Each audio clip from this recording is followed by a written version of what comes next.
Sindh assembly के अंदर, मैं नेशनल असम्बली पे नहीं कमेंट करूँगा, मुअज़्ज़ज़ ऐवान है और वहाँ के मेंबरान ख़ुद ही उसके बारे में स्पीकर साहब बताएंगे। सिंध असम्बली में 15 जून को बजट पेश किया था। मेरे पास फाइनेंस का पोर्टफोलियो है और बजट पेश करने के वक्त जो अपोजिशन थी उन्होंने बहुत शोर शराबा डाला।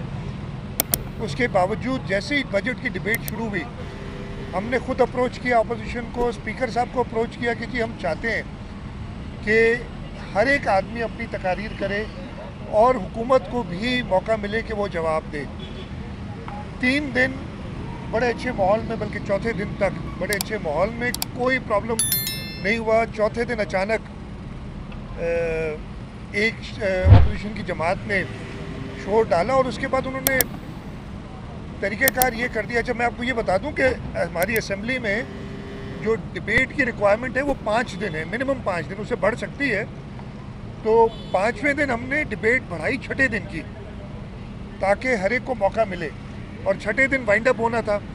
लेकिन 5वें दिन जब वो हुआ तो उन्होंने फिर शोर हंगामा डाला, और वो शोर हंगामा डालने के बाद उनका तरीक़ाकार ये था कि अपोजिशन तो अपनी तकारीर कर रही थी, हुकूमत की तरफ से या ट्रेजरी बेंचेस की तरफ से कोई खड़ा होता था तो उसको तकरीर करने नहीं देते थे।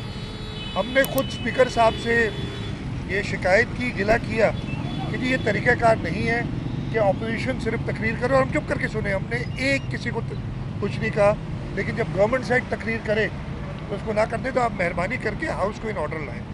स्पीकर साहब ने 5वें दिन बड़ी कोशिश की और उन्हें कहा कि, और मेरे जहाँ तक मुझे पता है उनको बुलाया भी और स्पीकर साहब से मिले भी अपोजिशन वाले, कि जी आप तकारीर करें, दोनों साइड्स करें।